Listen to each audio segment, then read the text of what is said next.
7h23 em Campos, de volta com Folha no Ar, primeira edição. Bom dia para você ligado em 98,3, também em nosso streaming no Face, Folha FM 98,3. Seja bem-vindo, seja bem-vinda para você que está chegando agora e seja bem-vinda também mais uma vez a deputada federal Clarissa Garotinho. Bom dia e é sempre bom, muito bom poder recebê-la aqui no Folha no Ar. Deputada, bom dia. Bom dia, Cláudio. Bom dia, Luísio. É um prazer falar com vocês no Folha no Ar, falar com a nossa querida cidade de Campos e com toda a região. Já estou com muita vontade de voltar para Campos, né? Essa foi a primeira semana da gente lá em Brasília, né? Foi uma semana cheia, tumultuada, com a eleição do novo presidente da Casa. E, se Deus quiser, a partir da formação das novas comissões da Câmara, a gente vai ter aí muitas boas novidades, né, para a cidade ao longo do ano. Então, Clarissa, bom dia, obrigado pela presença. Agradecer ao seu assessor Antero, que fez esse meio de campo aí entre a gente. Estava tentando essa entrevista já contigo desde semana passada. É um assunto do momento, né? A eleição do Arthur Lira, você apoiou, assumidamente apoiou a candidatura dele, e foi uma vantagem considerável, né? Se discutia se ia ser em 2 turnos, ia ser em turno único, e foi em turno único, né? Contra o então presidente da Câmara, Rodrigo Maia. Como é que você viu esse processo, né? E o que você espera do Arthur Lira à frente da Câmara Federal? Bom dia. Olha, Luiz, eu tinha certeza que a vitória seria no primeiro turno. Eu acho que nós que já estamos acostumados a sentir o termômetro, né, de dentro da Câmara, que estamos ali no diálogo com os outros parlamentares no dia a dia, eu acho que ninguém tinha dúvida que a vitória do Arthur Lira se daria no primeiro turno. E isso tem vários motivos, né? Não é só porque o Arthur Lira foi o candidato apoiado pelo presidente Bolsonaro, porque o Arthur Lira é um deputado experiente, não é um deputado de primeiro mandato, é um deputado que já vislumbrou disputar a presidência da Câmara outras vezes, se preparou para isso, construiu um relacionamento com os parlamentares nos últimos 2 anos, já vinha de uma base forte, de um partido também estruturado, e quando o apoio do presidente, né, foi colocado sobre a candidatura dele, isso foi um plus a mais. Na verdade, o Bolsonaro foi muito inteligente de escolher apoiar um candidato que já tinha uma boa adesão dele próprio, né, internamente dentro da Câmara. O grande responsável também por essa vitória, indiretamente, foi o próprio deputado Rodrigo Maia, presidente da Câmara, porque o Rodrigo não fez uma boa gestão da casa. Em alguns momentos, né, parecia, com a esquerda, que ele era alguém capaz de manter um certo equilíbrio no país, mas, na verdade, para a gente que vivia o dia a dia da Câmara, ele fez uma gestão muito complexa, porque ele deu voz a poucos deputados. Aqui mesmo no Rio de Janeiro, né, no estado do Rio de Janeiro, a grande maioria dos projetos, quem relatava era sempre o deputado Pedro Paulo. Então, o Rodrigo Maia ele tinha a panelinha dele no Brasil inteiro. Cada estado ele tinha 1 ou 2 que eram os aliados dele, e todos os projetos passavam por essas pessoas, e isso foi chateando a Câmara, né? Porque é uma Câmara de mais de 500 deputados, onde a grande maioria não tinha voz. A mesma coisa acontecia no Colégio de Líderes, né? Eu não era líder do meu partido, mas por diversas vezes eu fui designada para representar o líder na reunião do Colégio de Líderes, e quando se definia uma pauta, normalmente os presidentes da casa respeitam a pauta que sai do Colégio de Líderes, mas o Rodrigo Maia não respeitava. Então, o Colégio de Líderes aprovava uma pauta e ele escolhia outra para colocar no plenário. Então, toda essa situação fez com que ele ganhasse uma antipatia dos seus colegas na casa. Então, ele também, indiretamente, é o grande responsável, né, por um sentimento de mudança muito forte dentro da Câmara. E, por fim, se a gente parar para pensar, o Rio de Janeiro também não ganhou com a gestão do Rodrigo Maia à frente da Câmara.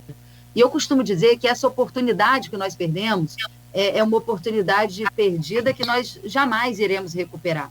Porque, independente de quem votou em quem, nós tivemos um alinhamento dos poderes que nunca se viu antes no Rio de Janeiro.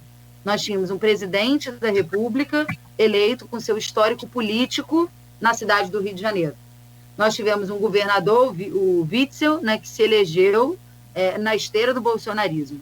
E nós tínhamos um presidente da Câmara dos Deputados que era do estado do Rio de Janeiro.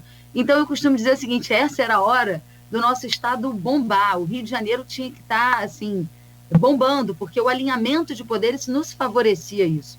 E, ao mesmo tempo, as questões mais importantes para o nosso estado não caminharam, mesmo com o Rodrigo Maia presidindo a Câmara dos Deputados. E por que isso não aconteceu? Porque houve uma desarmonia completa. Clarissa, você já formou chapa com o Rodrigo Maia para a Prefeitura do Rio de Janeiro. Você, portanto, o conhece relativamente bem. Quem participa de uma campanha eleitoral, junto com a pessoa, passa a conhecê-la bem, né? A intimidade da campanha, o calor da campanha. A presidência de Rodrigo Maia, realmente, você falou, os partidos de esquerda, acho que ele... Ela foi considerada importante, muita gente, vou tirar dos partidos de esquerda, vou colocar para análise política da imprensa, pelo fato de ter resistido aos arroubos autoritários do presidente e ter mantido a força das instituições. Embora ele tenha sido eleito também, quando foi eleito lá atrás, junto com o Alcolumbre, ele era encarado como um aliado do governo, né? Como é que você acha que vai ser a posição do Arthur Lira em relação especificamente a isso? A essa transgressão, pelo menos verbal, do governo federal com as instituições democráticas? Bom, primeiro quero dizer o seguinte, quando houve aquela aliança, né, com o Rodrigo Maia, que eu, na verdade, queria sair candidata, e ele me convenceu de que nós precisávamos nos unir para derrotar o Eduardo Paes, né, esse diálogo partiu do próprio Rodrigo Maia. Eu sempre digo o seguinte, quem mudou de lado não fui eu continuo do mesmo lado, e ele hoje é aliado do Rodrigo Maia, do Eduardo Paes. Então, não fui eu que mudei de lado. Agora, com relação ao Arthur Lira, eu acho, tenho certeza que ele vai buscar uma harmonia e um entendimento com o governo federal, até para que faça avançar algumas reformas, né, que são reformas propostas pelo governo que não puderam ser discutidas na Câmara dos Deputados nesse momento.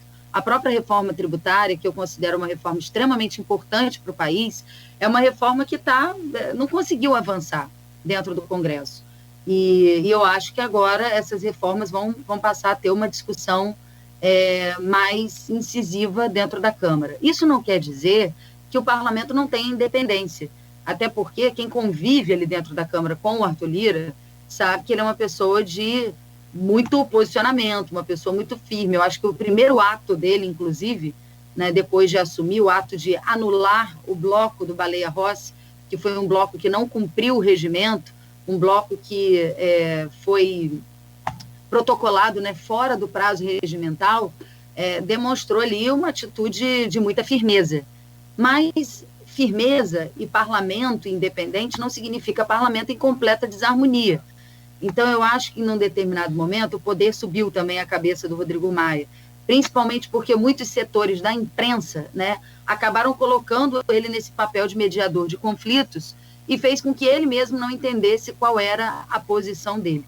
Quando o Rodrigo Maia diz que houve uma grande traição do DEM a ele, na verdade, foi o próprio Rodrigo que não conseguiu entender qual era o sentimento do partido dele, porque a grande maioria dos deputados do DEM não queria a candidatura do Baleia Rossi.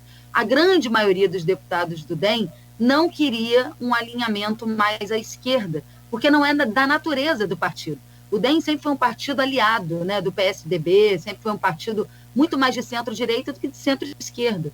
Mas como o Rodrigo Maia se elegeu presidente da Câmara numa composição de esquerda, ele acabou voltando, né, o mandato dele e as ações muito mais próximo da esquerda. Então, na verdade, o que houve ali dentro do Democratas foi uma força para dizer, Rodrigo, não dá mais, você está afundando o partido e esse não é o caminho que a maioria dos parlamentares quer, você está impondo uma candidatura que não é o que nós queremos para o país. Agora, Aloysio, isso também traz uma responsabilidade muito grande para o governo federal. Alguns dizem, agora o Bolsonaro vai fazer o que quer. Não é bem assim, né? Agora o Bolsonaro precisa mostrar exatamente qual é a força do governo e quais são as propostas prioritárias que o governo quer aprovar dentro do Congresso. Porque durante 2 anos, o governo federal ele encontrou o seu culpado. O Brasil não andou porque o Rodrigo Maia não deixou. O Brasil não andou porque o Rodrigo Maia não deixou as reformas caminharem. Agora ele tem um aliado na Câmara. Agora, né, um direcionamento vai ter que acontecer. Clarice, esse direcionamento está certo ou está errado? Eu não estou aqui questionando se está certo ou está errado. Mas quem se elegeu foi o Bolsonaro. E ele se elegeu com uma plataforma de governo. Essa plataforma que a população escolheu, ela não teve chance de tramitar dentro da casa. Se essa plataforma é boa ou ruim, nós vamos ver ao longo desses 2 anos. Se ela vai ter aderência popular ou não, nós vamos ver ao longo dos próximos 2 anos. Mas o fato é que agora o governo não tem mais o culpado. Agora ele tem um aliado para conseguir tramitar as pautas que para ele são importantes. Laíra, nós temos um grupo de WhatsApp do programa, onde vários integrantes, inclusive do governo municipal, fazem parte, como fazia o do governo passado. O grupo é bem, enfim, professores universitários, e em que são sugeridas perguntas para as entrevistas aqui antes do programa, no dia anterior, na véspera, né? Quando o programa é anunciado. O Edmundo Siqueira, que é servidor federal e blogueiro do Folha 1, traz aqui para você algumas perguntas. Eu vou lê-las, ok? Edmundo Siqueira. Clarissa, o deputado Arthur Lira conquista a presidência da Câmara com apoio do Centrão, de Bolsonaro, com a distribuição de 3 bilhões do orçamento público e do seu apoio declarado. Após a vitória, os deputados posaram em fotos oficiais com máscaras. O discurso de Lira cita como devastadora a pandemia, porém, depois disso, o novo presidente da Câmara promoveu uma festa com 300 convidados, todos sem máscaras e aglomerados. A pergunta dele: você participou da festa? E também ele pergunta aqui sobre a deputada Bia Kicis, que está indicada pelo governo federal para presidir a Comissão de Constituição e Justiça, a qual você também já integrou, e fala que ela votou contra o Fundeb, declaradamente contra o uso da máscara, isolamento social, investigada por racismo e por fake news, além de autora do projeto Escola Sem Partido. Então são 2 perguntas aqui, sobre a festa do Arthur Lira e sobre a Bia Kicis. O que você acha de ambos? Eu não participei da festa, né? Quando acabou a sessão, eu fui para casa, não participei dessa festa. Usei máscara o tempo todo dentro da Câmara, até porque tinha muita aglomeração. Você imagina, você tem mais de 500 deputados, e por mais que as urnas, né, tivessem espalhadas ao longo do Salão Verde dentro do plenário, durante o discurso dos candidatos à presidência da Câmara, praticamente estava todo mundo dentro do plenário. Então, eu estava usando máscara dupla, né? Até brincaram comigo. Nossa, você está usando 2 máscaras, porque eu estava usando uma descartável por baixo, até apareceu na foto que está no meu Instagram, e uma de tecido por cima. E eu optei por não participar dessa festa, até porque, assim, eu preferia evitar essa aglomeração. Realmente, mais de 300 pessoas no ambiente, eu não acho que seja adequado, né? Está todo mundo combatendo esse tipo de festa. A gente viu aí jogadores, né, que fizeram grandes festas nesse momento. Nem os idosos ainda estão vacinados, né, que é a parte mais vulnerável da nossa sociedade. Eu já tive o Covid, mesmo assim, né, eu tenho tomado os cuidados. Eu costumo dizer que depois que a gente tem o Covid, a gente até acaba tendo que se policiar mais, porque a gente acaba relaxando um pouco mais, como se a gente se sentisse um pouco mais imune. Mas com essas novas cepas, né, que estão surgindo aí no Brasil, e essa foi justamente a minha preocupação, em Brasília você tem gente do Brasil inteiro, pessoas, né, que estão passando pelos aeroportos. Então é importante tomar o cuidado. Não participei da festa, não acho que tenha sido adequado, mas é como eu digo, também a consciência, ela tem que ser uma consciência também individual, né? Mas não adianta as pessoas que dizem fique em casa, fique em casa, fique em casa, mas aí estão em Cancún, né, estão indo para estádio de futebol e, ao mesmo tempo, criticando as pessoas que precisam sair para trabalhar, né? Então, É muito difícil quando você tem que tomar medidas muito enérgicas, como fechar o comércio, que são medidas que às vezes são necessárias, mas elas só são necessárias porque uma parcela da população não se conscientiza, né? Como evitar grandes eventos com aglomeração sem uso de máscara, como evitar sair sem a própria máscara. Então, acho que a gente também tem que ter um pouco de coerência com o nosso discurso, né? Claro que você vai para um lugar, né? Você tem uma piscina que é grande, tá uma pessoa na ponta, outra na outra, as pessoas estão espalhadas, estão com mais de 1 metro de distância. Não tem problema. Agora, se você está num evento aglomerado, com um monte de gente sem máscara, eu não acho que seja uma atitude responsável. Com relação à deputada Bia Kicis, né, a deputada, eu não vejo problema no fato dela ser bolsonarista. O PSL, ele, como o maior partido da casa, ele vai presidir a Comissão de Constituição e Justiça. Agora, o nome do PSL, de que forma ele foi definido, né? O PSL tem uma vaga na mesa diretora da Câmara. Na construção desse acordo, a ala mais bolsonarista do PSL ia bater chapa com o Luciano Bivar, que é o presidente nacional da legenda, mas que já se desentendeu com o presidente Bolsonaro. Então, tinha o Major Vitor Hugo que agora vai ser o líder, né, deles na Câmara dos Deputados. Ele ia disputar essa vaga da primeira secretaria com o Luciano Bivar. Então, ia ter uma divisão interna.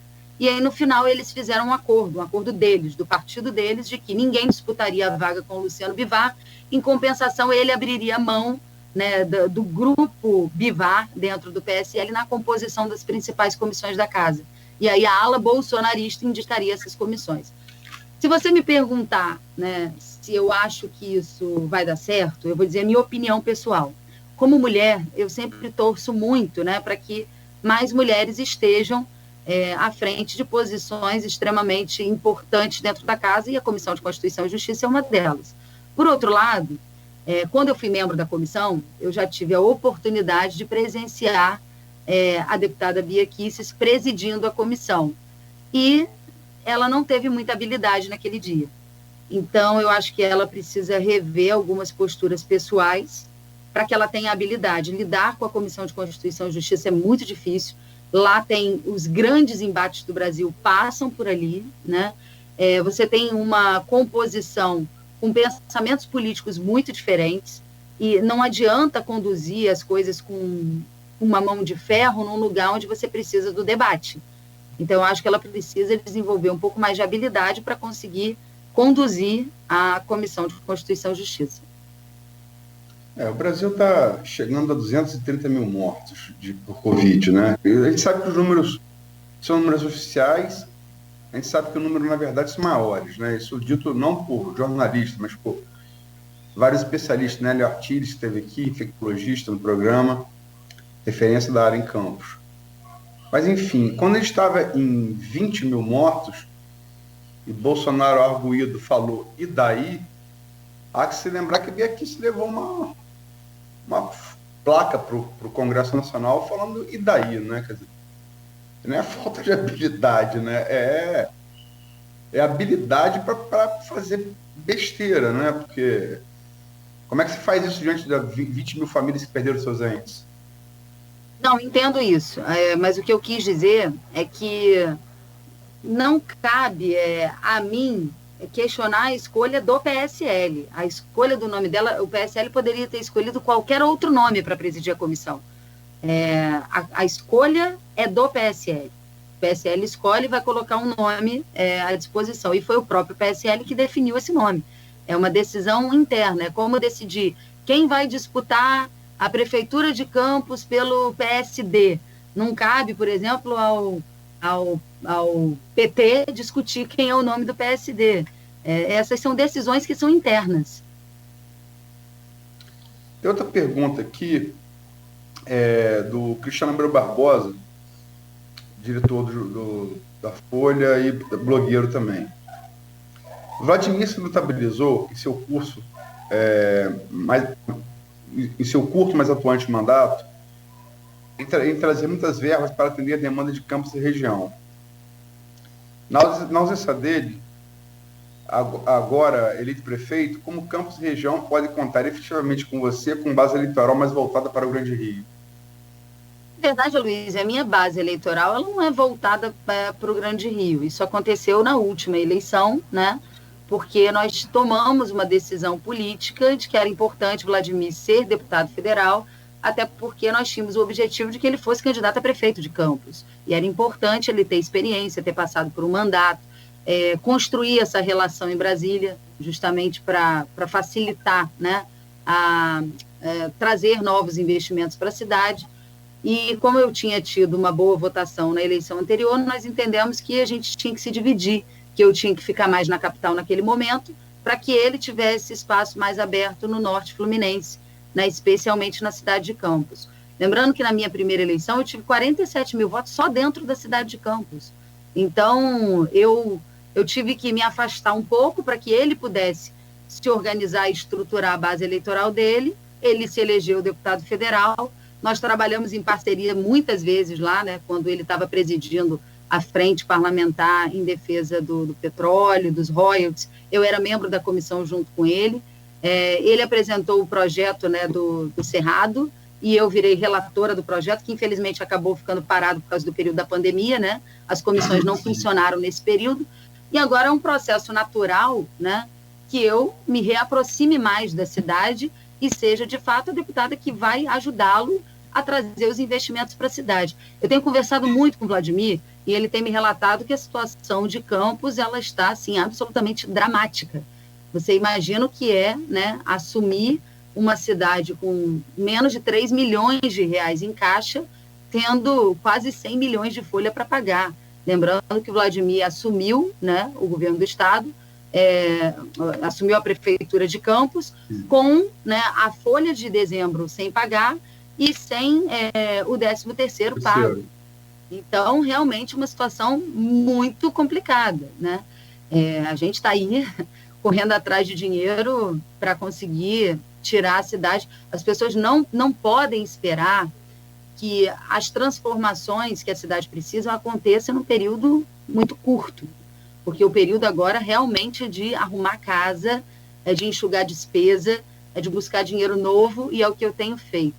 Nós, inclusive, eu apresentei 9 milhões, né, de emendas extra-orçamentárias já no início desse ano para a cidade de Campos, sendo 6 milhões de reais no MAPA, né, no Ministério da Agricultura, voltado para equipamentos, né, para a área de agricultura, equipamentos para a infraestrutura da agricultura, e também mais 3 milhões de reais do Ministério do Desenvolvimento Regional, né, que serão usados para melhorar a segurança no trânsito, né, no perímetro urbano, para melhorar a sinalização, né, das vias da cidade.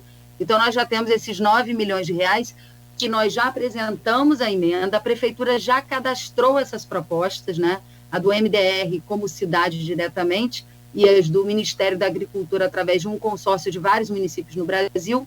São 9 milhões de reais que nós já estamos assegurando para o município de Campos. E agora, nos próximos 2 meses, vão vir também as emendas individuais de cada parlamentar, porque as emendas do ano passado, né, que normalmente são feitas no final do ano para executar no ano que vem, até por conta do orçamento da PEC de guerra, das questões emergenciais que nós tivemos que aprovar, ele foi jogado para esse ano.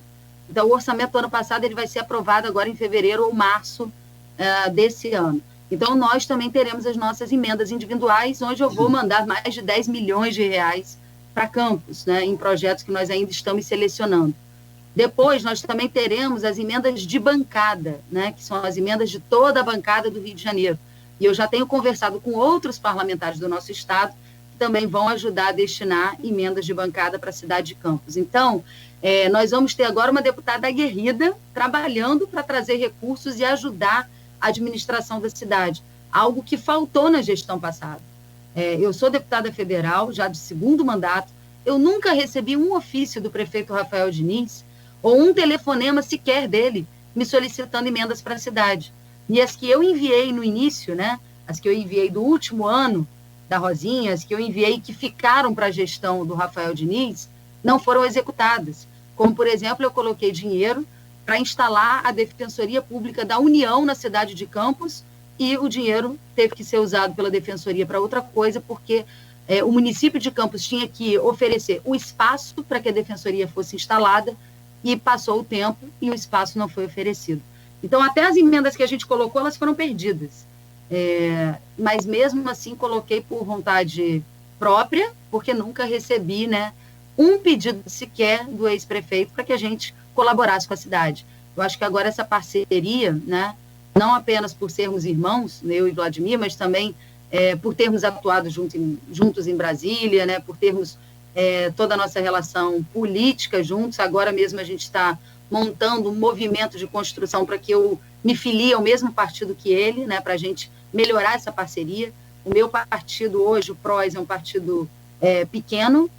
Eu estando num partido maior, como o PSD, que é o partido dele, num partido maior você tem mais força e mais diálogo com o governo para conseguir atrair mais recursos para a nossa cidade. Então, eu estou muito feliz com essa parceria, com essa expectativa e de poder servir a população da nossa querida cidade de Campos e de toda a região.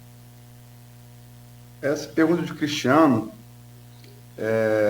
que você respondeu a parceria com seu irmão, o Cristiano é meu irmão. Acabou que eu adiantei o assunto do bloco seguinte, e você, na resposta, tirou duas coisas que eu ia perguntar se a gente tinha falado aqui no intervalo. A saída do PSD e os 6 milhões para a agricultura, que eu vou falar melhor no próximo bloco. Para terminar um pouco o assunto desse bloco, que é mais a eleição do Arthur Lira, tem que lembrar também que o Rodrigo Pacheco foi barba, cabelo e bigode de Bolsonaro, né? O Rodrigo Pacheco também foi eleito ao Senado com apoio dele, do DEM de Minas Gerais. Uma pergunta aqui do Roberto Shoa, que é policial federal, especialista em segurança pública, e concorreu ao vereador em Campos. No segundo turno até apoiou seu irmão, deu apoio ao seu irmão. Com a eleição do deputado Arthur Lira para a presidência da Câmara dos Deputados, há uma expectativa no governo de pautas caras, de que pautas caras do presidente tenham um avanço. Diante disso, qual o posicionamento da deputada em relação ao homeschooling, flexibilização maior do porte de armas e garantia para que militares não sejam punidos por atos praticados quando a emissão de GLO? Olha, o homeschooling, eu sou favorável à proposta, embora eu tenha a minha opinião pessoal de que é importante para a criança, né, a convivência com outras crianças no ambiente escolar. Eu acho que isso é extremamente saudável, mas essa é uma posição que é de cada família. Tem famílias que se adaptam melhor a outro sistema, que preferem outro sistema, e eu não vejo motivo para impedir isso, embora eu continue achando que é muito mais saudável, né, para uma criança frequentar o ambiente escolar, ter essa convivência, né, mas não sou contra o homeschooling. Agora, com relação à questão do armamento, né, a minha posição sempre foi muito clara.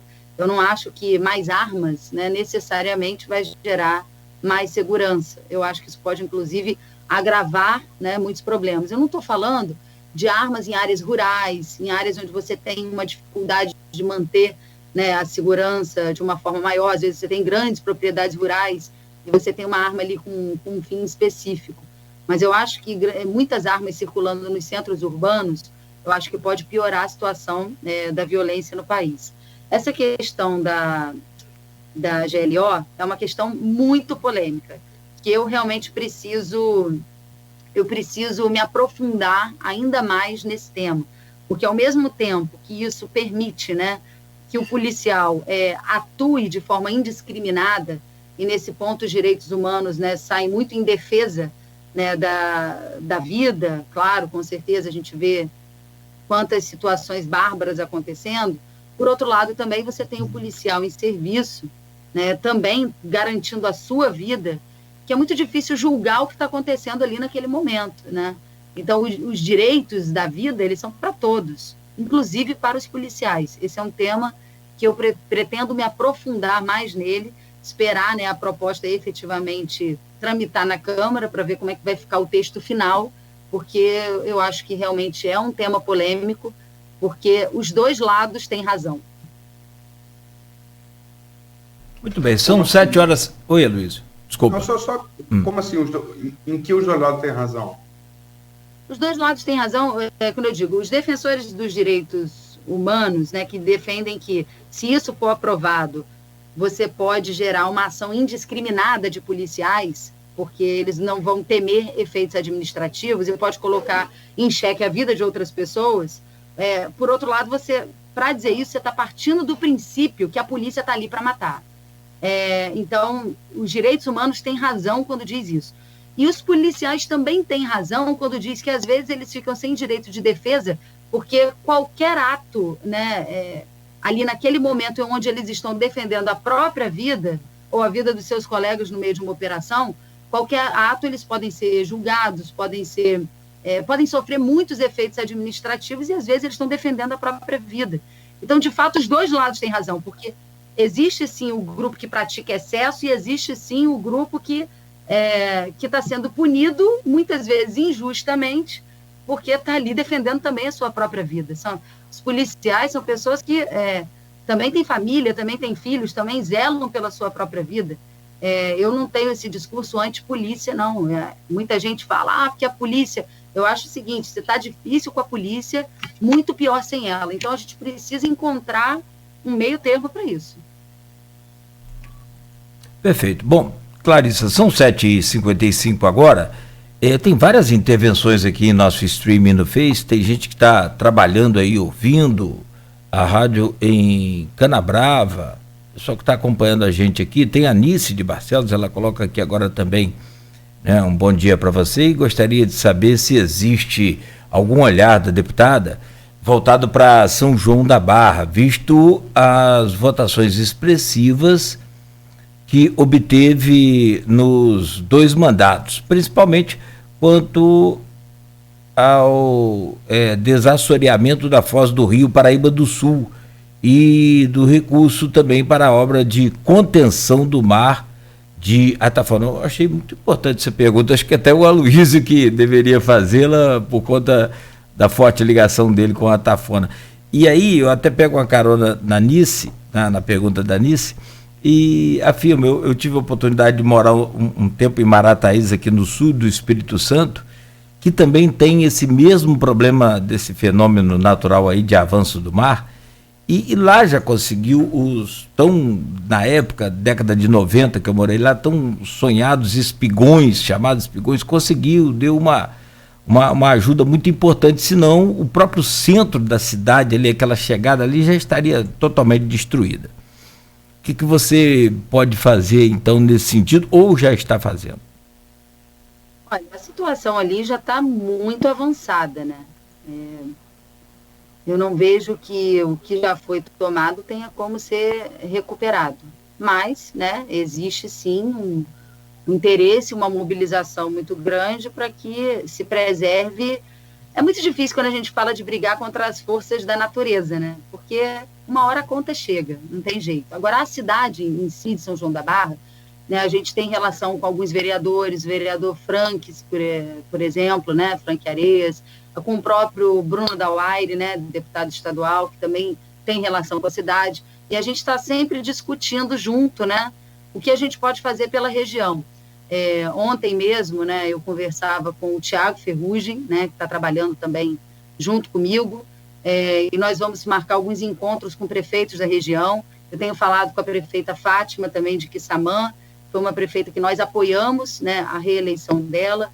É uma cidade onde eu também tenho uma base política muito forte, uma cidade com quem eu sempre me relacionei, sempre mandei emendas parlamentares para a cidade, especialmente na área da saúde. Tenho conversado também com o prefeito Otávio, né, de Bom Jesus de Itabapuana, com a prefeita Jeane, que também se elegeu no Noroeste de Cardoso Moreira. Eu tenho conversado com muitos prefeitos da região, tenho marcado encontros, alguns têm vindo ao Rio para conversar comigo, outros eu tenho marcado de visitá-los, né, pessoalmente na sua cidade.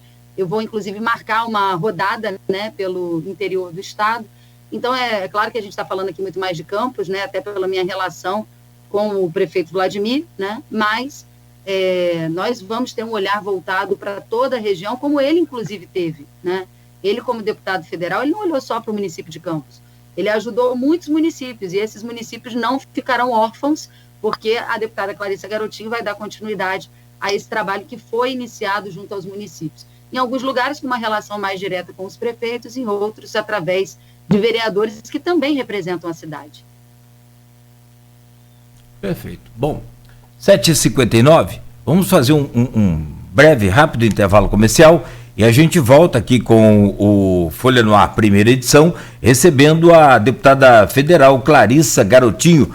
Próximo bloco, a chamada busca do dinheiro novo para campos e municípios da região, que a gente, como a Luísa já disse, a Clarissa já revelou aqui uma parte, mas a gente vai seguir nessa pauta ainda, até porque a crise econômica de Campos é realmente muito grande. Então, quanto mais se falar, quanto mais se trocar ideias e sugestões, e evidentemente que com a autoridade, né, do porte da Clarissa, que é importante a gente aproveitar essa oportunidade.